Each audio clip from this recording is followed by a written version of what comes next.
5월 20일 금요일 날마다 주께로 함께 하시겠습니다. 오늘 본문은 사무엘상 15장 22절부터 33절까지입니다. 아말렉을 진멸하라는 그 여호와의 명령 앞에 사울은 명령을 온전히 받아들이지 않고 자신의 해석을 따라서 부분적으로 순종하였습니다. 양과 소는 죽이지 않고 남겼습니다. 아말렉에 대한 그 하나님의 강렬한 어떤 분노보다도 하나님의 말씀보다 자신의 눈에 보이는 대로, 자신의 귀에 들리는 대로 하나님과 관계없이 행동했습니다. 이런 사울을 오늘 책망하십니다.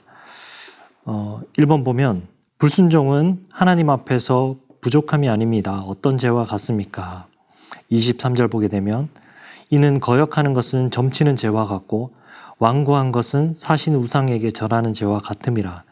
왕이 여호와의 말씀을 버렸으므로 여호와께서도 왕을 버려 왕이 되지 못하게 하셨나이다 하니, 불순종은 점술이나 우상 숭배와도 같다라고 이야기를 합니다. 여기서 사신 우상이라는 것은 이 드라빈 우상과도 같은 뜻인데요. 눈에 보이는 어떤 명백한 우상이죠. 사울 자신은 아마 여호와의 그 명령대로 전쟁을 수행했고 아각을 생포했기 때문에 내가 여호와의 명령을 어긴 것은 아니다라고 생각했을지 모릅니다. 부족했더라도 충분히 잘 감당했다라고 생각했을 것입니다. 그러나 하나님 보시기에 그것은 온전한 순종은 아니었습니다. 부족함이 없어야지 온전한 것은 아닙니다. 온전함 속에는 부족함이 있을 수 있습니다. 성경은 부족했기 때문에 사울의 행동을 문제 삼고 있는 것이 아닙니다. 문제는 그가 청종하지 않았기 때문이다라고 말합니다. 여호와의 말씀을 청종하지 않는 것, 성경은 이것을 우상 숭배의 죄라고 이야기를 하는 것입니다. 하나님의 그 대리 통치자가 절대로 저질러서는 안 되는 죄가 있습니다. 그것은 바로 우상 숭배입니다. 하나님이 세운 왕이 하나님이 아닌 다른 신을 숭배할 때 그것은 그를 세운 하나님을 가장 업신여기는 행위입니다. 그리고 백성들에게는 가장 고통과 절망을 안겨주는 행위입니다. 우상을 숭배한 왕이 받을 벌은 멸망밖에 없습니다. 이스라엘과 유다의 그 왕들이 우상 숭배에 빠졌을 때 하나님은 그들을 멸망시키셨습니다.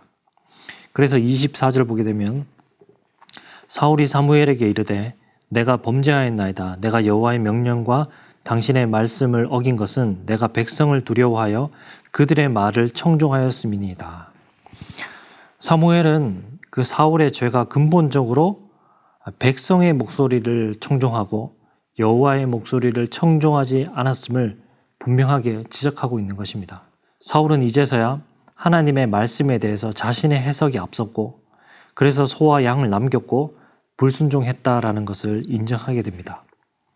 3번으로 가면 자신의 그 범죄에도 불구하고 사울이 간청하는 것은 무엇입니까? 25절 보면 청하오니 지금 내 죄를 사하고 나와 함께 돌아가서 나로 하여금 여호와께 경배하게 하소서 하니, 사울은 사무엘에게 용서를 구합니다.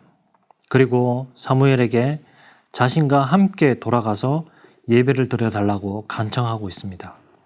그런데 지금 사울은 정말 예배를 드리고 싶은 마음이 있는 것일까요? 그것이 아니죠.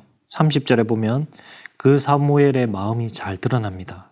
30절 사울이 이르되 내가 범죄하였을지라도 이제 청하옵나니 내 백성의 장로들 앞과 이스라엘 앞에서 나를 높이사 나와 함께 돌아가서 내가 당신의 하나님 여호와께 경배하게 하소서 하더라. 사무엘이 자신과 함께 가서 예배를 드려야지 자신의 권위가 세워지기 때문에 사무엘에게 같이 가자고 이야기를 하는 것입니다. 마지막까지 자신을 포장하려고 합니다. 하나님 앞에서 자신이 범죄했던 그 사실보다도 사람들에게 보여지는 그 평가에 더욱더 신경을 쓰고 있습니다. 사무엘을 지금 등에 업으려고 합니다. 자신의 그 평판이 훼손당할 그 위기 앞에서 급하게 자신의 말들을 바꿉니다. 그러나 아무리 포장해도 과장해도 그 내면의 본질은 드러나게 되기 마련인 것입니다. 내 백성의 장로들 앞과 이스라엘 앞에서 나를 높이사라는 그 대화에서 드러나는 것입니다. 이제 사울은 이스라엘의 그 왕의 자리에서 내려올 것이며 그 자리는 사울보다 더 나은 사람에게 넘겨지게 될 것입니다. 그의 나라는 사무엘의 찢어진 옷자락처럼 나뉘게 될 것입니다. 사무엘이 말하는 더 나은 그 왕의 이유, 더 나은 사람, 사울보다 더 낫다라는 것은 어떤 의미일까요? 여호와의 말씀에 청종하는 것, 여호와 앞에서 겸손히 자신을 낮추는 것, 여호와의 말씀에 순종하는 것이죠. 이것이 바로 우리가 말씀 앞에서 행해야 될 그러한 태도입니다. 범죄하고 하나님이 우리의 죄를 지적하실 때 우리가 항상 보여야 할 반응입니다. 우리도 범죄했습니다. 우리도 날마다 범죄합니다. 그때마다 우리는 어떻게 해야 될까요? 그 죄 앞에서 나의 해석과 나의 평판이 아닌 철저하게 겸손히 엎드리고 회개하고 날마다 주의 말씀 앞에서 서서 돌이키는 수밖에 없는 것입니다. 불순종의 대가는 참 큽니다. 조금 부족한 것이 아니라 불순종이라는 것은 하나님을 버리는 행위이고 또 자기를 포기하는 행위이기 때문입니다. 오늘도 우리가 사람보다 하나님을 더 두려워하고 말씀을 의식하고 말씀을 청종하는 삶으로 온전한 순종의 제사를 드릴 수 있기를 소망합니다.